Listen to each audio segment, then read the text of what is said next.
Welcome to the show with no interference. Get all your NFL needs made by fans for the fans. We are your host, West Side, Big Sass, and the Bull. So here we go. So you just want to dive right into the quarterbacks? Yeah, that's fine. All right. I'm about to dive in.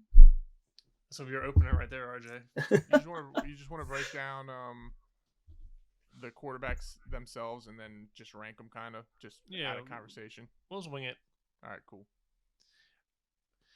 Alrighty. Welcome to the show. No interference. Hopefully you know that if you're tuning in. Today we are going to be discussing the 2022 quarterback draft class. I know some people are down on it, but if you really dive in, there's some talent. So we're just going to be going through that today. This is a little short draft episode, but should be fun. So the big names in this year's draft for quarterbacks. We got Desmond Ridder out of Cincinnati, Kenny Pickett out of the Pitt, Malik Willis, Liberty, Matt Corral from Ole Miss, Sam Howell, University of North Carolina, and then we'll throw in there Carson Strong out of Nevada. Everyone's kind of ranking them all over the place. Do you guys have a order or maybe a two or three that you prefer? You go ahead, RJ. If I had to take one in the first round, I'd probably go Malik Willis because of athleticism and arm strength. Because none of these quarterbacks are ready to go day one. I think it's well known. But other than that, I mean, they all look like guys that can easily be molded if they take that next step behind a good veteran.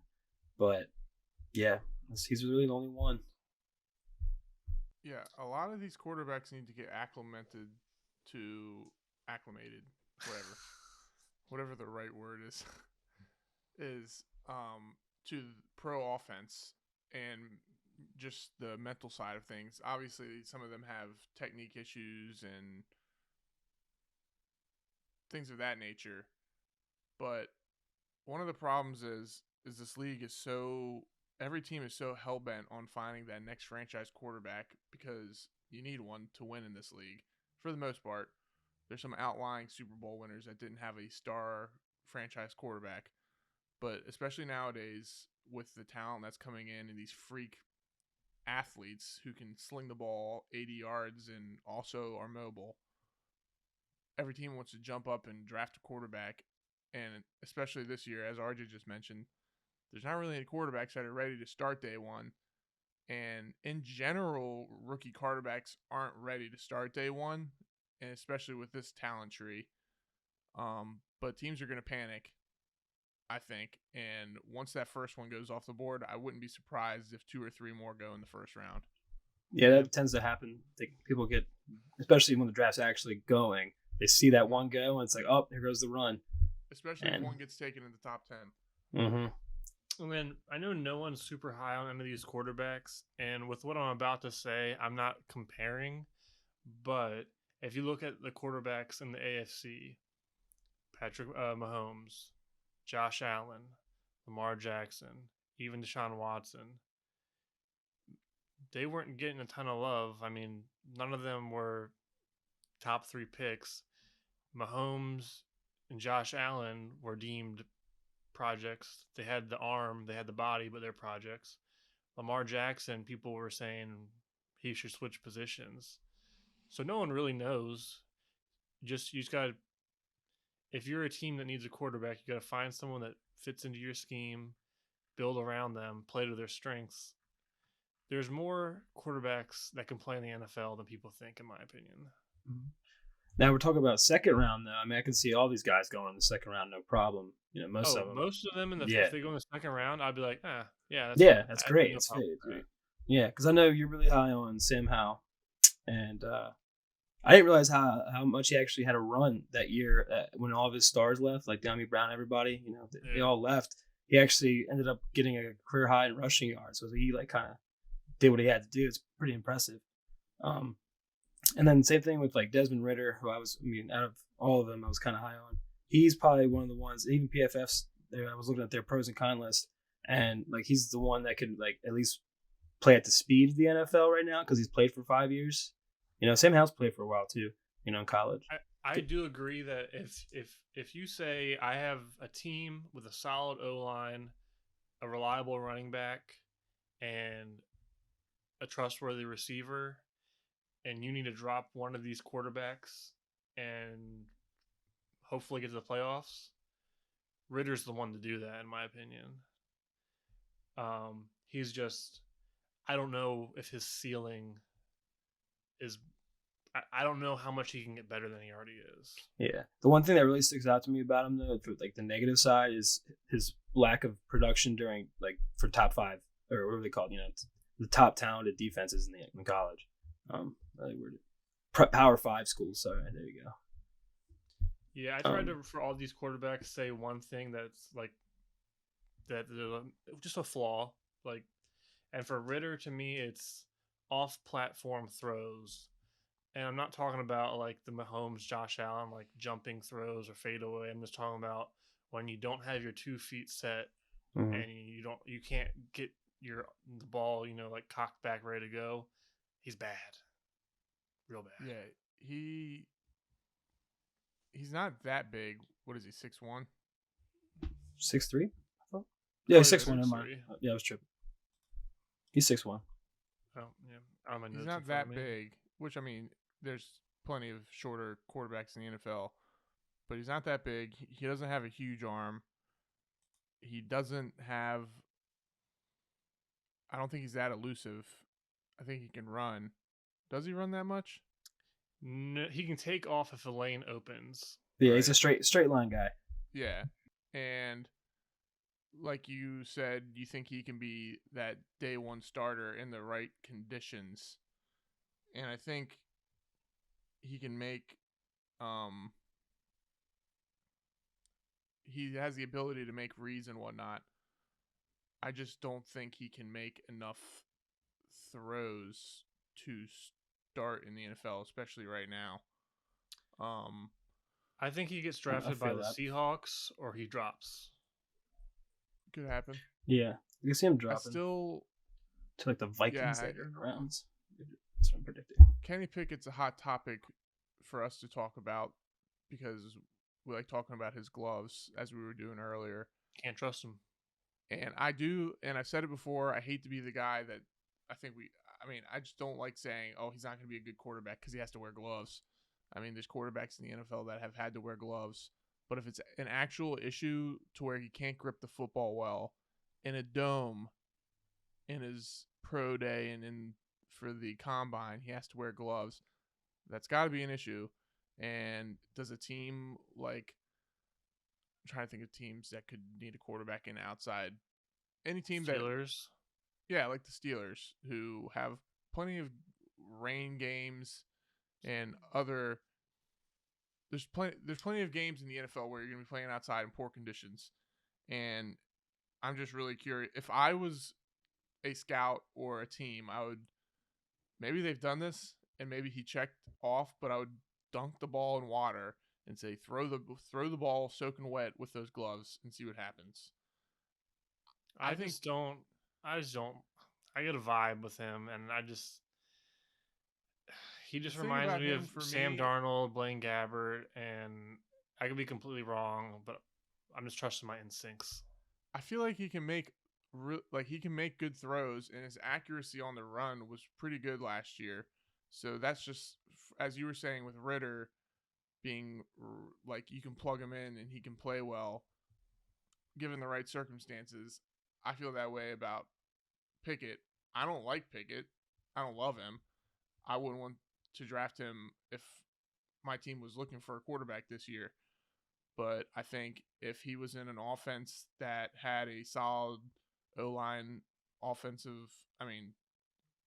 solid O-line and run game, if he has a creative coordinator or head coach that can get him on the move and get him open looks, he can make those outside throws. There's other quarterbacks in this draft that have issues making some of those throws. Yeah. Well, enough like I of said, Ritter I and don't know. Pickett. They are what they are. I think they could compete in the NFL, but I'm not drafting them The first expecting them round. to be in some great arms race. Just That's to why I dive think in. Malik Willis should be the. I think he should be the first quarterback off the board in the second round. Well, Malik Willis is, he's super raw. He's super fast. Sir. All right, what do you got, Adam Shefty? He It's my not iPad. only does he have a big arm, but he has that flick of the wrist laser, Mm-hmm. which is there's a difference. Like lots of quarterbacks have big arms, but not many can pull that Mike Vick, Aaron Rodgers, to an extent, Stafford, Mahomes, where they just and the ball's gone. Mm-hmm. So he has stuff that you can't teach. It's just gift of the gods, and for that, there's intrigue. I'm still saying that if I had to take a quarterback, also looking at where he'll have to be taken, I like Sam Howell. I've compared him to Baker Mayfield. I think going back last year, people would be like, "Oh yeah, great comparison, makes sense." But of course now Baker Mayfield's lost his job and he had a really crappy year, so people don't like it. You could say Russell Wilson. I don't know. Russell Wilson's a little more creative, can buy time. Sam Howell looks to push the ball downfield. He's shorter, 6'1", stocky frame. He's got a big arm. He gives his receivers a chance, which I think is an attribute that I like in quarterbacks, not gun shy. He does need to work on, taking the intermediate stuff. He is I would PFF's say number 1 too. I would say Lions with the 32nd pick, or or just take him in the second round. Well, I mean, all these teams are drooling for a quarterback, so I wouldn't be surprised if anybody takes any of these guys. But yeah, you're comparing him to like Baker Mayfield and Russell Wilson. Not hating on my guy Jalen Hurts, but I think he's a closer comparison to Jalen Hurts, arm talent wise.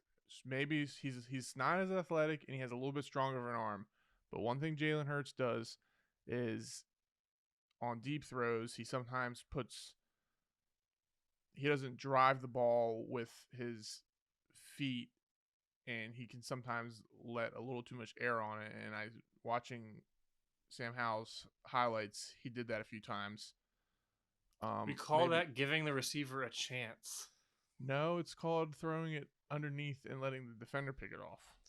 Yeah. Which, if you have the arm strength to do it, you think you can do it, but I don't think he doesn't have Herbert, Herbert, Mahomes, Josh Allen type arm strength, which is, those are generational arms. He doesn't have a plus arm, but he has a better arm. Yeah, people talk about him being able to break tackles all the time. Do you want your quarterback breaking tackles all the time? No, but he could. Yeah. There's a quarterback that I keep seeing all over the place. Depending on the mock draft I read, I see second round, third round, and then sometimes I see him top 10, and that's Matt Corral out of Ole Miss. He's not short, but he's lean. He's more so an athlete than a quarterback. From my comparison, and I'm just talking about play style, not build and whatnot, he reminds me of Wentz. He's a one-speed thrower. If his first read isn't there, things get a little iffy. But, I mean, again, we're talking about these quarterbacks are all nice little pieces of clay to mold. And to mold, yeah. Good way to put it. Mold. Yeah, the other thing to what you want with Ole Miss and Corral is how often they run the RPO, which is the same we were just talking about. Mm-hmm. They were 5th, and North Carolina was 6th, which I don't think always should hurt a quarterback's draft stock. But like you were just saying, he has that one level to his arm, which is kind of bulleting the throw every time. He doesn't have a lot of plays in his tape where he's throwing nice dimes to the outside for an out route or over the top of the defense. He kind of just line drives it, which those kind of passes can be, they have their place in the league, but athletes in the NFL will make you pay for that. I'll say it again, like we said for all the other quarterbacks, in the right situation, he could eventually succeed. Another one where I don't think he's worth the first round pick. And then a quarterback that Trevor, me and you were talking about, Carson Strong. I don't know where he's going to go. He might go undrafted. But if you tell me in 2 years he's a solid starter for some NFL team, I wouldn't be surprised. He might be, Ryan Mallett or Phillip Rivers in the pocket, but he's got a strong arm. He's accurate. He's comfortable putting the offense on his back. Again, I don't know where he's going to go. And he might not have a long career. He might only have an 8-year career. But there's no shame, and Peyton Manning showed it. There's no shame if you see a 280-pound defensive tackle coming down on you. Just lay down. Take the sack. Let's fight another day. Yeah. And I think the mental and the arm talent is, he definitely has the makeup of an NFL quarterback. Yeah, one thing that I like him just from watching his highlights, he can make all the throws outside the numbers and downfield. But for someone who is as a statue like he is, he doesn't have the best pocket presence. Yeah. I think he can, with a player that has no mobility, you'd think of those players that have mobility, their natural physical instinct kicks in, so where they don't see their first read or the pockets breaking down just a little bit, they'll want to take off and run because they have that ability. For a player like him who has no ability to run, it can be worrisome sometimes. But like Peyton Manning said, if you just want to take the sack, but I feel like sometimes he'll put himself in a position to walk into a sack that's not there, which is also what something bring does. in Phillip Rivers to give him some tips. Yeah, he's got that osteochondritis. I didn't even want to try. Yeah, I didn't even want to try. He's got a degenerative that right there alone is just like, okay, I ain't putting my money in your basket, sir. Eggs are mine. That's the one thing, because I don't know anything about his knee, but yeah, I was gonna try for a second and stop. But if he's gonna have a short career, why would you?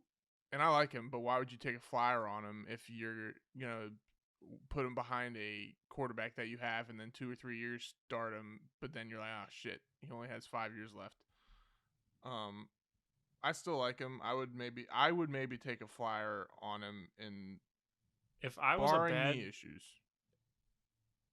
If I was a bad team, why not? Because it's all about getting a good young quarterback and winning before you get to pay him. And if you're one of these bad franchises that don't have a quarterback, I mean, look, Texans took a flyer on Davis Mills, and he might be a really good quarterback.